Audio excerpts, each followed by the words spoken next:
So I already did a tier list on what I think the national format is going to look like, but let's just kind of go over Infinite Forbidden, what the format in general is just going to look like after some time has passed. Hey guys, Otaka here, back with another Infinite Forbidden format video. So I'm trying to get ahead of the curve and talk a lot about Infinite Forbidden before it comes out in like 2 weeks. And so far, I have done a Medulce deck video and a Chimera Fiendsmith video. I'm trying to avoid the big elephant in the room that is Snake Eye Fiendsmith, because at this point, who fucking cares? We just want that deck to die before it actually comes out. But we do have the NAWCQ and the EUWCQ coming out really soon.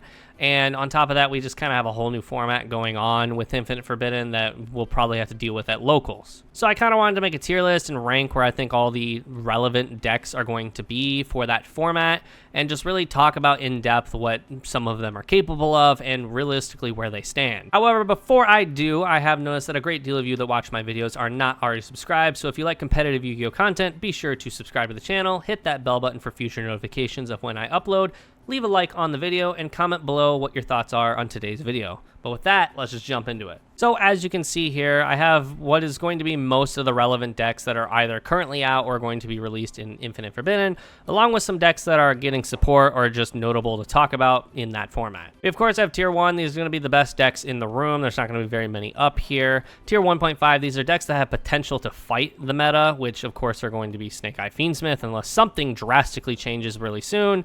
And then we have Rogue. We're kind of in a weird format that if you're not playing Snake Eyes, you're kind of just playing Rogue, because Snake Eyes is just that powerful and that dominating of a deck. And with the Fiendsmith cards coming out real soon, that standpoint sticks even more. And then we have the Just Don't.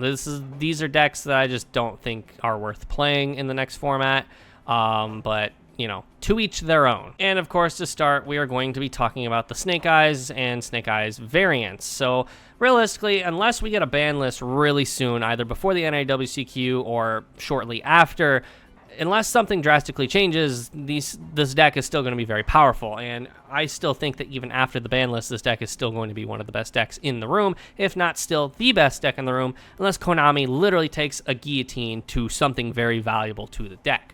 But Snake Eyes, Fiendsmith, and just Snake Eyes in general, usually the Snake Eye Kashtira build is what's running around at the moment, but these are still by far the best decks in the room. There's just no reason to really play anything else when they are so dominating. That being said, of course, we still have Snake Eye Fire King, which is running around. Still not the best version. It bricks often. It is very, if this deck can pop off, this deck is probably still one of the more powerful versions of the deck. The problem is, again, is that sometimes you just brick on too many Fire Kings and don't see your Snake Eye stuff, and you're just kind of chilling. But another fire deck I wanted to talk about that will also be in Tier 1.5, I think, is going to be Rescue Ace. We have recently seen that Rescue Ace Fiendsmith is the most dominating deck in the OCG currently, and realistically, Snake Eyes haven't been hit super hard over the OCG. I think just everyone over there is tired of Snake Eyes to the point where they have like a gentleman's agreement to stop playing it. But that being said, if Snake Eyes somehow gets the axe, we're going to gravitate towards the next best fire deck, which is still going to be Rescue Ace. Rescue Ace is still a very popular and, for the most part, untouched deck, minus the Airlifter. But if Snake Eyes just disappears off the face of the earth, Rescue Ace is still, for the most part, at full power, meaning that we're probably just going to gravitate towards this, slap the Fiendsmith engine in there, and keep going as if nothing changed. And when I put it here in Tier 1.5, I am of course assuming that we are running the Rescue Ace with the Fiendsmith cards, because realistically, if you can make a Link 2 of any variety, you're going to be making the Fiendsmith engine in general. Still on the topic of Fiendsmith, of course, let's talk about Fiendsmith, Centurion, and Fiendsmith Chimera. Both of them are going to be in Tier 1.5, I think. Chimera, as you have seen in my most recent video, which link will be in the description below if you have not already. But this deck has a lot of synergy with the Fiendsmith engine as a whole, probably more than like the Snake Eye engine, where they just use the Fiendsmith engine to get to Snake Eyes, whereas Chimera can actually adapt it into itself and use both engines to get to the other one, depending on which one you have more utility for. But then also it can just kind of mesh into its own deck. The Fiendsmith isn't really an engine, it's all part of the deck in this scenario. Whereas, of course, the Centurions, again, it's an engine with another engine. It's two engines running together, trying to make the best of what they can. Centurion, of course, still can Calamity Lock you, and then they have even more utility with, you know, High Wave King Caesar and Time Burning card and blah, blah, blah, blah, blah. Pure Centurion, still rogue, because again, it can Calamity lock you. And I think personally, Branded Chimera is going to probably be closer to the rogue. It's not going to be as good as Fiendsmith Chimera because it locks you into fusions. The branded fusion, and sometimes when you're running branded opening, it locks you into fusions. So your utility is a lot less powerful. And, you know, thanks to Tempai, we still have D-Barrier running around. Whereas the Fiendsmith Chimera can play around that because they run Lynx and Xyz monsters, and thanks to Chaos Angel, they also run one Synchro monster. Still talking about Branded, however, Branded is probably going to be a tier 1.5. Branded can play around D-Barrier a little bit better than maybe some other decks or some other variants of it, but Branded is still easily one of the best non-fire decks running around in the current format, simply because it just has a really good grind game. Puppet is still very much a card. Sanctifier is still very much a card.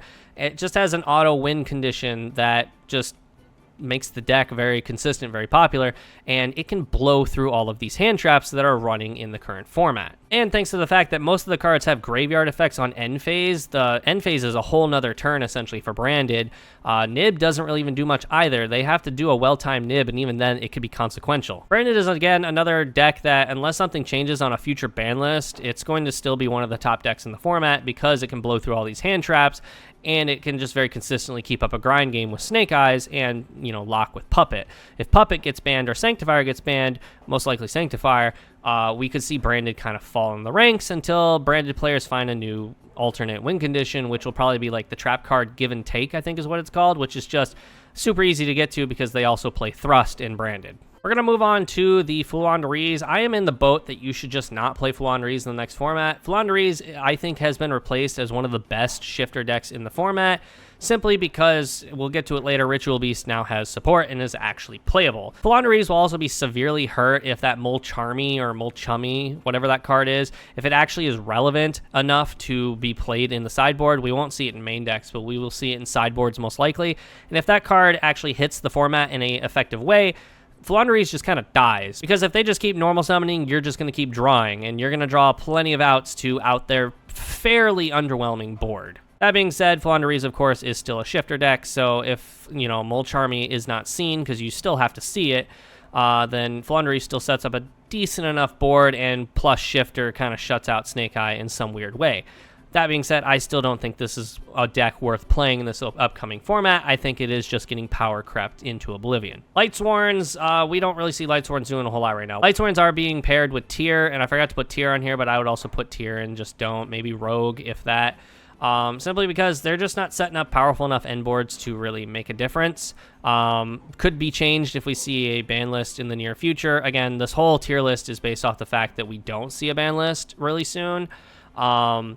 But Lightsworns, again, just isn't doing a whole lot with its new support. Its new support is powerful, but it's just not enough. Infernoids, I would say, is kind of like a rogue tier, maybe 1.5. It is being paired with Snake Eyes because original Sinful Spoils can get to stuff like Decatron. Infernoid Evil is just a free, like, foolish 8 monsters, essentially. The thing is ever since it came out with its new support in the Terminal Revenge, we haven't really been seeing it do anything compared to some of the other Terminal Revenge decks, like Spiritual Beast and Ice Barrier. I also don't have the Gen X deck in here, but I would put that in just don't. It, even with its new stuff, it dies to just like 1 point of interaction. So I would just say don't play Gen X, even with its new support. Sky Striker, I think Sky Striker is kind of rogue. Its new support in Terminal Revenge didn't really do anything because we got the wrong support. The good support that was supposed to come out in Terminal Revenge came out in Master Duel, did not come into Terminal Revenge, and that support would have actually made the deck somewhat more relevant.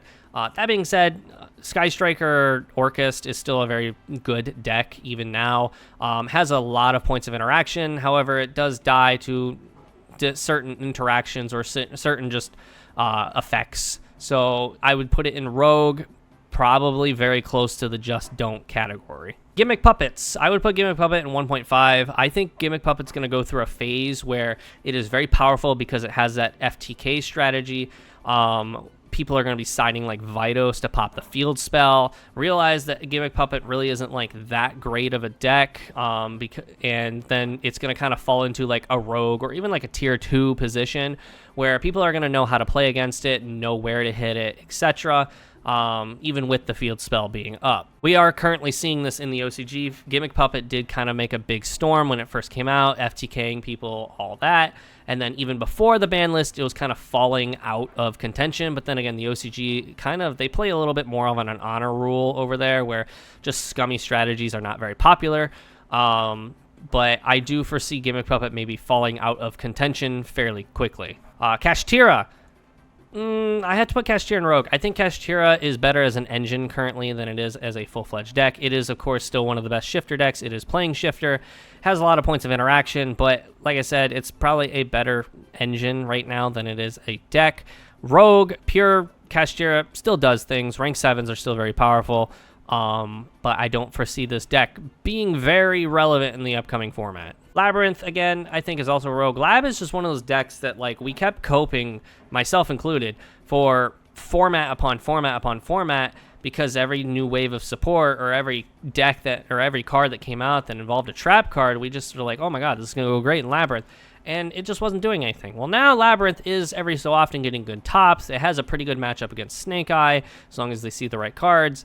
But this deck is probably just kind of a Rogue. It's pretty much plateaued where it's currently at. It's good. It's fairly consistent in its current state, but it has a lot of good matchups and a lot of bad matchups. However, I do think this deck is capable of making like Fiendsmith Engine, because they do play Fiends, of course.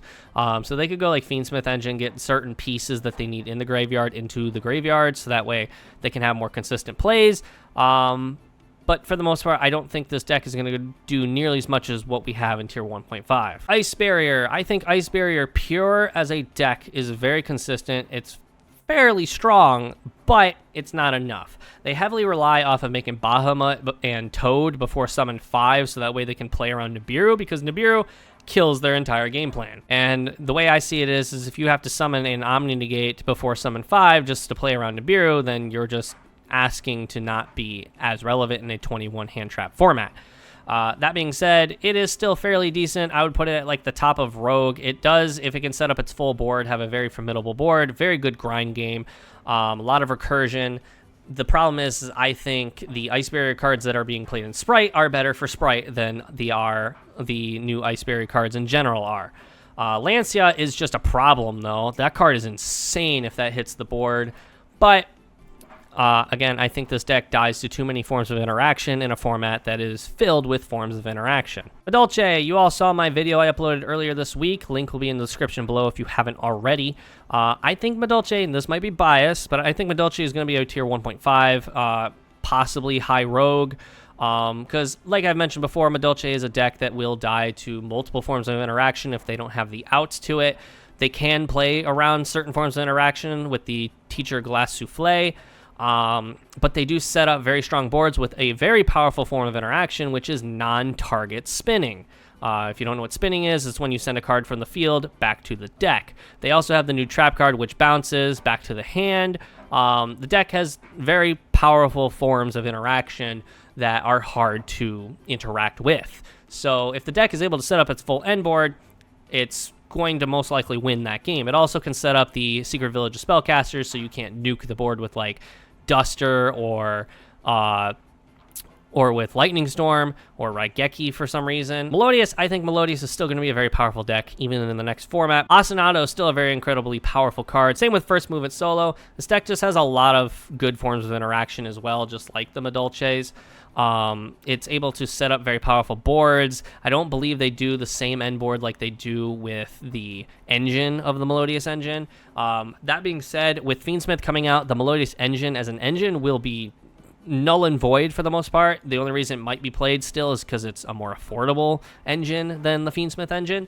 But the way I see it is if you can run Fiendsmith engine, you might as well run that over the Melodious engine. But that being said, I think the deck is still going to be very powerful. It's able to set up a lot of forms of interaction and just really just a hard deck to play around. Memento, I'm still not overly familiar with what this deck does. I know it does a lot of popping and all that, something that maybe you're not wanting to do in the current format, but I have been told 1,000 times the new support that is coming out very soon is very powerful.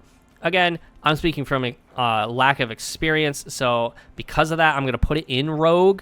That being said, in the comments, of course, educate me, and maybe I'm willing to say 1.5. But from what I know, it does a lot of popping, and we really don't want cards hitting the graveyard in the current format because graveyard is a new asset, which is why stuff like Dweller and all that are still fairly relevant. Pearly is still really good. Pearly has the ability to just kind of make a lot of stuff happen. So I have been personally experimenting with Pearly Fiendsmith, running 3 of the Fabled Lurie, so that way you can get a bunch of bodies on the board. Lurie is not a once per turn, so you can get a lot of discards. So you can set up just like a really powerful Pearly end board plus a High Wave King Caesar.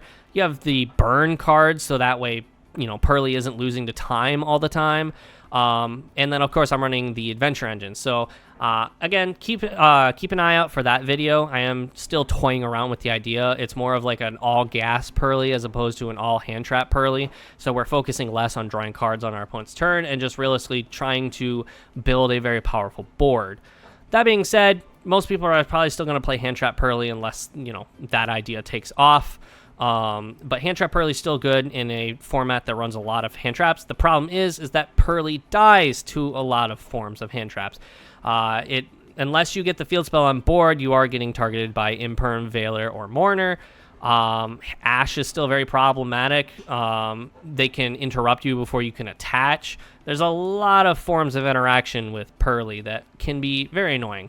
So that being said, Pearly is like top or bottom 1.5, top of Rogue, because it kind of fluctuates depending on who's playing it. If you're Din, then it's tier 1. Rickus on Avalon, or at this point it's just Plant Link because they have Ragnaraiken now. I'm also not overly familiar what this deck does other than just popping off with a bunch of flowers, simply because I know Plant Link players usually when they play this deck, they've been playing it for a long time.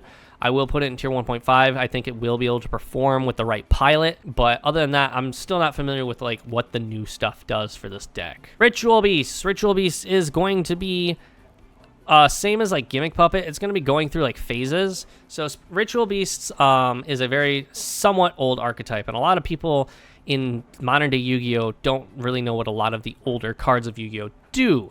Not everyone, but a great deal of people.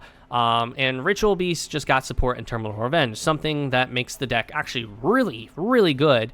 And it is by far the best shifter deck in the game because they kind of want their shit to be banished. So they not only are running shifter in a format that doesn't like to see shifter, God, I hope he gets banned one of these days, but they are able to benefit off of it, which is terrifying.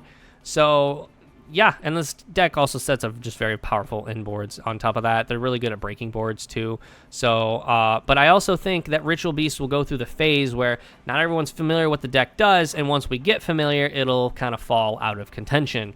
It'll see a lot less play once we start to learn what this deck does. Dragon Link, I wasn't going to put this in here because Dragon Link has kind of fallen out of popularity. However, I do know that they're trying to run the LAD support, the Light and Darkness Dragon support. Which, it's dragons, so no shit are they gonna run dragons. That being said, I don't foresee that going anywhere. I think Brandon's gonna make better use of that Light and Darkness Dragon fusion monster. Problem is it is mandatory, so they gotta make that last, or they just end their turn there.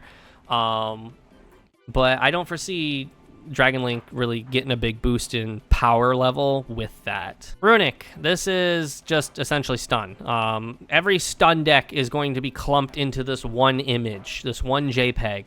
Runic, I think, is starting to fall out. I don't think stun is doing a whole lot right now. Every so often you'll see a regional top with stun because this deck still is irritating. Problem is if they lose skill drain, they kind of just lose everything. This deck doesn't perform very well if they don't see skill drain or one of the floodgates, but all the other floodgates are either banned or at 1. So I think this deck is very quickly falling out. Salamangreat or Salad, I think, is also rogue. I think out of all the fire decks you could be playing, this is probably one of the worst ones you could be playing right now. Salad is consistent, I'll give it that. I just don't think it has enough to keep up with a lot of the things in this tier 1.5 and definitely not in tier 1. That being said, it is, like I said, consistent. It does good work, and if you get the right board going, you can even break boards pretty well. They can run a lot of hand traps. This deck still pretty good at doing that. They also run like the Snake Eyes end board at home, where they can still make the Raging Phoenix, they can make the Zelantis, they can make Promethean Princess, and just kind of do what they do best, end the game. But that being said, I think it is still probably the worst fire deck you could be running in the current format. Runic Sprite for hire, and then just Sprite in general. I think Runic Sprite for hire is probably more of a rogue category right now. Runic in general as an archetype or like an engine isn't doing that great right now because they, don't really interact on your opponent's turn. They interact on your turn until you get Fountain on board, and then of course they can interact on your opponent's turn. But overall, I don't think this is the better version. I think currently pure Sprite is the best version of Sprite right now. Being able to set up Totally Awesome again, thanks to the Ice Barrier cards and the Frog cards. So having Totally Awesome, a pure Totally Awesome on the board, so that way they can have an Omni Negate, and then also still being able to summon plenty of other things on top of that with the Sprite Red, the Sprite Carrot, Double Cross, Smashers, and so many other things. This deck, I think, has just gotten like a big power boost just from the Ice Barrier cards that came out for it. Tenpai, I'm going to put in like 1.5. Tenpai, well, actually, no, I'll put it in 1. Tenpai's getting some new support with the Genroku card. Basically, it's their version of Poplar. And this deck's still able to run a bunch of hand traps, so unless something severely changes, this deck's going to be very powerful. That being said, I think Tenpai is going to go through a very similar phase as Gimmick Pup and Ritual Beast that it went through even in its first phase of support. As we know, Tenpai is not getting a great deal of toppings right now because Snake Eye is still just that powerful, and we know how to play around it. We do respect this deck a lot more than the OCG did, and because of that, I think the support for this deck is going to give it a big power spike. It's going to make it a lot more consistent and harder to play against. But once we figure it out, again, we will respect it. We'll know the points of interaction. This deck will fall down to like a tier 1.5 or even tier 2 because when you only run one gimmick for your entire deck, it's pretty easy to break that gimmick. I have Soul of Rage here for like Unchained, but realistically, this is just going to be like Fiend Pile at this point. They run Yubel cards, which we'll talk about Yubel later, but they run Yubel cards, they run Unchained cards, they're going to run Fiendsmith cards. They're just going to run a bajillion fucking Fiends. That being said, Fiend Link, as we're going to call it, 1.5. This deck's insane. I've seen the shit this deck can set up. Just very, very powerful. Being able to like link your opponent's monsters away because of, the Unchained cards, Fiendsmith with Caesar and Beatrice. And then they, of course, if they're running Yubel cards, they probably have Phantom Yubel. This deck's very fucking good. And then Escape in of itself is a hard card to play around. Very powerful. Yubel Fiendsmith, I think, is going to be like tier 1. Again, they run a couple of Unchained cards, not as many as like this would be. These are almost the same deck. Almost. There are some minute differences, but I think just the Fiendsmith deck in general, or like the Fiendsmith Yubel deck, is going to be just outstanding. This deck is probably going to outshine Tenpai and going to be one of the few things that can play against Snake Eye. I would actually go as far to say like this is going to be basically the same deck. Yeah, there's some very minute differences, but this is essentially the same deck. Voiceless Voice, this deck doesn't do anything anymore. It gets a new trap card, I believe, in this set. We've already determined this trap card's kind of ass because it summons out the vanilla Skull Guardian, which we don't want. I mean, this deck is kind of like in the boat that Pearly has been in for the longest time. It will never be the best deck in the room because if it's prepared for, it doesn't perform. It sets up insane go first boards especially if it's uninterrupted. Same again with Pearly, and then it struggles going second, just like Pearly. I think Voiceless Voice is just in the same boat as Pearly. And it's I don't think going to ever be like a tier 1 deck in the sense that I don't think it's going to be one of the best decks in the room. It'll just be kind of existing alongside being able to top, and it's still every so often topping like regionals, but we haven't seen it top a major event in a little bit now. Vanquish Soul, I kind of want to put this in like the just don't category. I just don't think like this is again another shifter deck, so there's the benefit to that, but it's not doing much here. It's able to just kind of flop on too many forms of interaction. You stop the rosin from adding, and you just kind of pop the normal summon somehow, like with Promethean Princess. They're really just kind of struggling after that. I don't know. This deck somehow still kind of gets tops every so often. It clutches one out, but I think it takes a really good pilot. That being said, I just would argue don't bother. And then we have Whitewoods. Whitewoods is hard to say because I think Whitewoods, in what we have seen from the OCG, hasn't been that great. That being said, we here in the TCG have proven many times that we just randomly crack decks out of fucking nowhere. I mean, the OCG didn't take Runic seriously, and then Runic was one of the best decks for the longest time. It's still a good deck because of Stun. Unchained was a deck that the OCG, again, didn't take very seriously, and then for a good, solid format and a half, it was like the best deck in the room. So this could be a scenario where maybe we crack Whitewoods, just takes the right person for the right meta call. That being said, I think if Snake Eye continues being Snake Eye, Whitewoods doesn't stand a chance. I have been personally toying around with like Whitewoods Toy Box branded because this deck can search Cartesia and Quem for no fucking reason whatsoever. I'm going to put it in tier 1.5, not because I think it's going to be that great of a deck. I think this is still experimental. I think this deck has a lot of untapped potential. As of recording this video, a lot of stuff has been revealed that can play along with this deck. The Animata or whatever the deck was called, those cards just got revealed when recording this video. Those cards play very well with the Whitewoods cards, so I could foresee this deck getting a lot more powerful in the future. So I think this is very experimental. But that's really all I have for you guys today. This is kind of, again, just opinionated. Some of it is educated. Like, obviously, Snake Eyes is going to be the best deck. The Fiend Piles and Tempai are going to be some of the best decks. But let me know in the comments below if I missed any decks that maybe should have been talked about more. And then, of course, this is all under the assumption that we don't get a ban list before NAWCQ, or we don't get a ban list, like, during info format in general, which, you know, fingers crossed that we do. But overall, let me know what you guys think down in the comments below. Don't forget to leave a like on the video to support the algorithm, and also subscribe to the channel if you're not already and you like competitive Yu-Gi-Oh content. But with that, I'll see you all in the next video. See ya!